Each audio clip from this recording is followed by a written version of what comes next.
Okay, so this part is about a police inspector, Ibrahim, who's also a central character.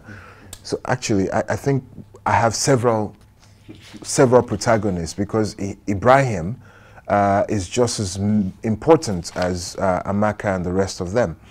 This is where Ibrahim is standing in front of the fictitious Victoria Island Neighborhood Association.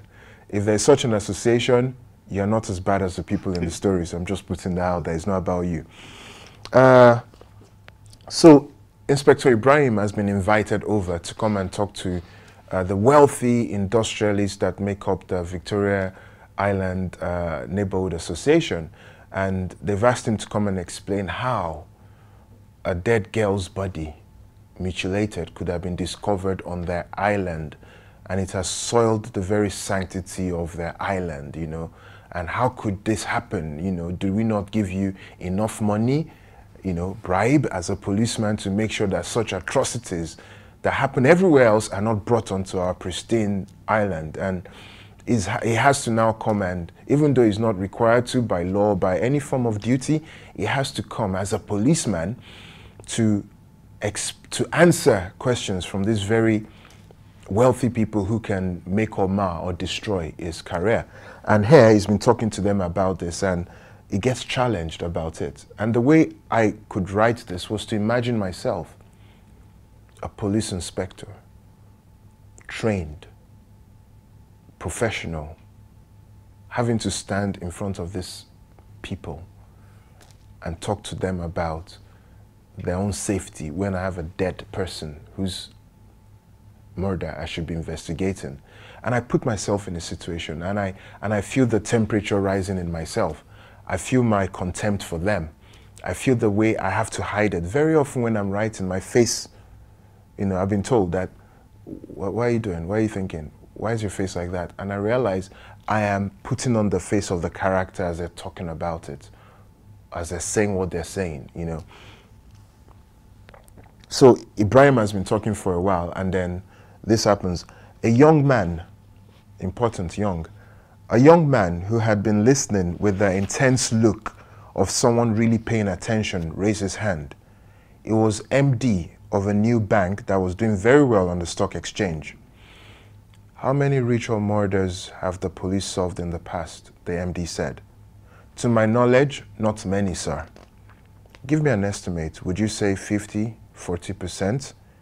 I do not have the statistics to answer that question, sir.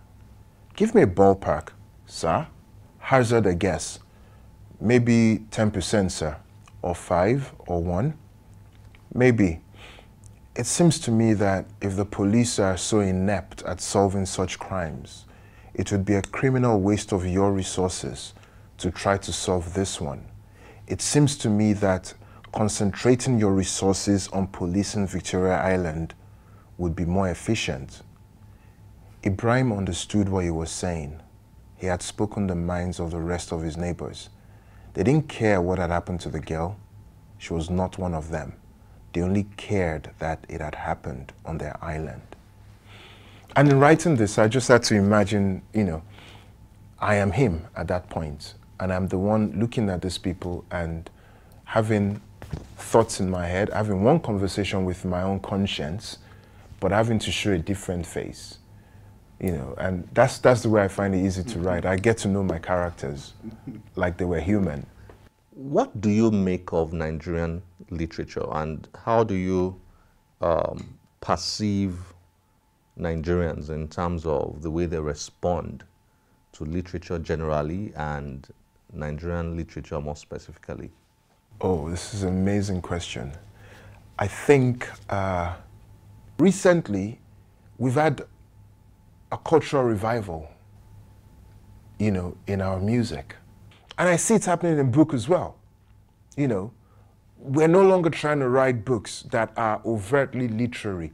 Literary fiction is great. I grew up on literary fiction. You know, I grew up on Chinua Achebe, who I think is the greatest writer of all time, no doubt, you know. But look at the amazing things we've produced as a people. Look at Ngozi Adichie's books, you know. We're great at literary fiction, right? But now we're like, you know what? there's a market for literary fiction because you're saying to us, the international community, this is what we want out of you guys. But we're saying to you, that's the danger of one story, to borrow from Adichie. We have millions of other stories. And now we're doing us. We're doing genre fiction. And Nnedi Okorafor's books are amazing, are being made into movies and stuff. And we're doing ourselves. We're writing what is true of us. And we don't care if other people don't like them. We don't care if other people don't appreciate genre fiction from Africa. We're doing it and we are reading it. And we have a rich reading culture that's never gone away. And do you know what? On my Twitter and my Facebook, in my interactions with people, I find that the average Nigerian, their dexterity with language is amazing.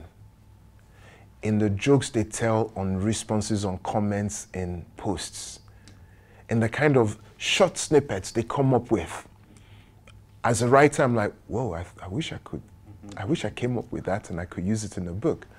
And it's this thirst for, you know, absorbing stuff and also giving out stuff. And I think that, you know, we are a nation of readers, and if only books would become more accessible, and would be more of us would be raised out of, you know, the situation where our first and immediate need is where's the next meal coming from.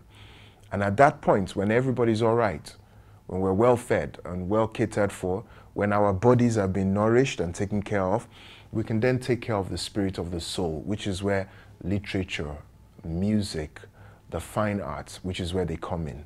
Thank you very much, Leye. Thank you, sir. Thanks for your time. Thank you. It's a pleasure. Thank you.